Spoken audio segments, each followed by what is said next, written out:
I'm going to introduce you to my audience first. Jake's the camera guy. Say hi. Hi. There's my dad, my mom on the couch. Marissa's in the chair. Jordan's in the other chair.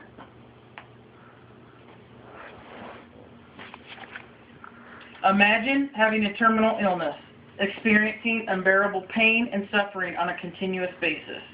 I'm not talking about aching from arthritis or even pain from feeling sad and depressed. I mean excruciating pain that comes from metastatic cancer, Lou Gehrig's disease, or any other severe debilitating disease. Perhaps it is a struggle to even take a breath, sip water, or swallow food. Now imagine you have been told that you are not allowed to put an end to your suffering. Local lawmakers have decided that the best decision for you is to let nature take its course, even if it entails excruciating pain and unrelenting distress, every day for the rest of your life. I think that sounds cruel, inhumane, and merciless. There is a way, however, to provide relief and alleviate pain to those that are suffering. It's called euthanasia. Euthanasia is defined as the intentional ending of someone's life to relieve their suffering. There are also a few other terms associated with euthanasia, such as physician-assisted suicide and mercy killing. Euthanasia is a compassionate way to bring an end to the life of a suffering individual.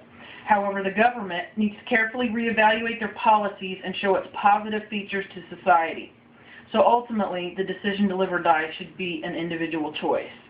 Although the decision to end your life should be a personal choice, euthanasia remains illegal here in Nebraska. As many of you may know by now, I have been a nurse for approximately 11 years. I believe I have a great variety of personal and professional knowledge about death and dying. I have worked in a wide variety of nursing specialties such as family medicine, cardiac, mental health, skilled rehab, long-term care, assisted living, and worked with Alzheimer's patients. I have witnessed pain and suffering more times than I can count. One of the most rewarding experiences I have had in my career thus far is comforting patients and families that are going through the dying process. I have witnessed many deaths, some very tragic and some very peaceful and uneventful. Providing comfort to a terminally ill patient in their last days is an emotional but very rewarding experience. Watching someone struggle to breathe, gasp for breath, choke on just sipping water, and moan continuously from agonizing pain is not, however, a good experience. In fact, it is rather horrific. It is those experiences that have impacted me and shaped my beliefs about allowing someone to die peacefully. I believe through education and effective communication, there is a way to legalize euthanasia in the cases of terminal illness and end-stage disease to those that are suffering. According to the Patients' Rights Council, euthanasia is defined as the act of a third party, usually a physician, ending a patient's life in response to severe pain and suffering.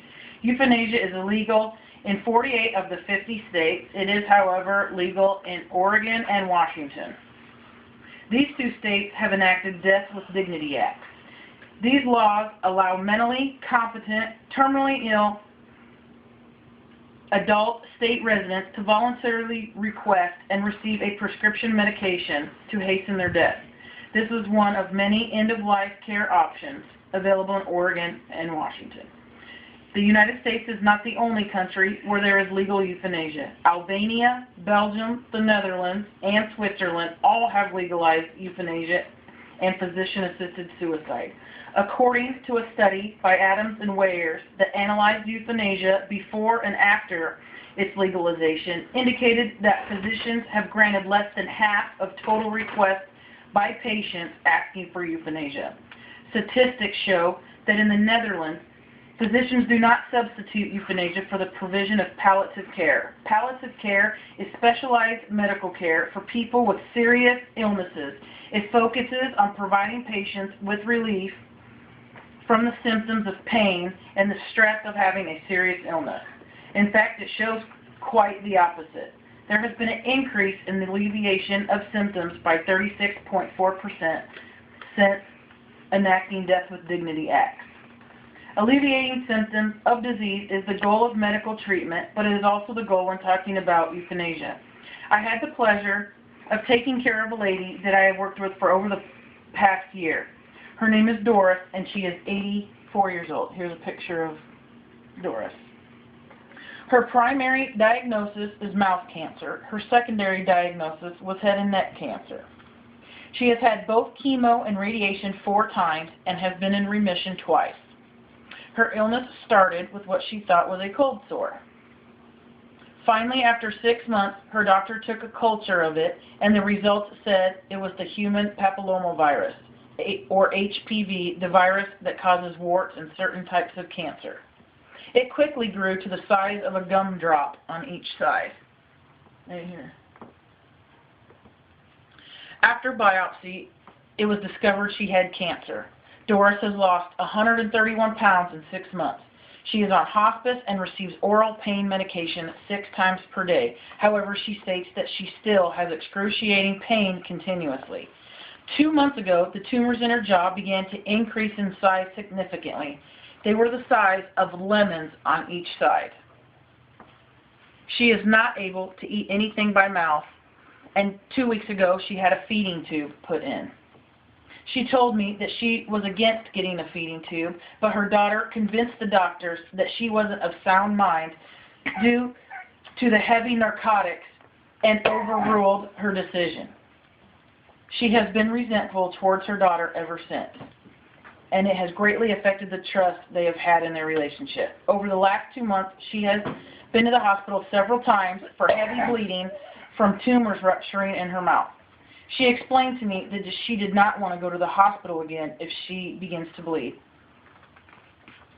She asked me what I had thought about euthanasia, and I returned the question to her. I asked her what she had thought about it. She said she had thought about it many times and wishes it was an option for her. She admitted that she has thought about taking a handful of pills once to end things, but her daughter took all of her medication out of her apartment and distributes them to her on a scheduled basis. She stated her daughter is selfish for wanting her to stay alive and be in pain. Most of the interview had to be written on a communication board because her tumors were so large it affected her ability to talk. Towards the end of the interview, she began to cry. She stated she just wanted to die and end her suffering. 8 days after my interview, Doris became unconscious. She passed away 2 days later. I believe she would have been a prime candidate for euthanasia if it were legalized. In this case, euthanasia would have ended Doris's suffering and made her more in control of her own death and would have given her the opportunity to have a greater quality of life her last days. One of the most publicized euthanasia cases was the story of Terry Chevalier. Terry entered a vegetative state in 1990. She remained in this state for 15 years. 4 doctors, including 2 court-appointed doctors, agreed on the conclusion that in their professional medical opinion, there was no hope for recovery for rehabilitation. Her husband wanted to carry out her wishes and not allow her to be kept alive using mechanical and unnatural means. Her parents did not feel the same way and not allow her to be kept alive using mechanical and unnatural means. Her parents did not feel the same way, and even after being aware of their daughter's wishes, they still took her case to court over 20 times and continued to plead with the court and to keep their daughter alive. Finally, after George Bush signed the bill, Terry's Law, her feeding tube was removed and she died 13 days later. The autopsy confirmed she had irreversible brain damage and was incapable of thought or emotion. In order to embrace human dignity and enhance the death and dying experience as much as possible, we need to legalize euthanasia and put an end to the endless suffering that people with terminal illnesses face every day, such as in the cases of Doris and Terry Chevalier that I mentioned earlier. I admit there needs to be guidelines and regulations in place, but these are just small things when dealing with human dignity. Euthanasia is a compassionate way to bring an end to the life of a suffering individual. What would you choose if you were dying? Again, I want to introduce you to my audience. There's my dad. There's my mom. There's Marissa. There's Jordan. There's Tebow that made a distraction in the video, and the cameraman is Jacob.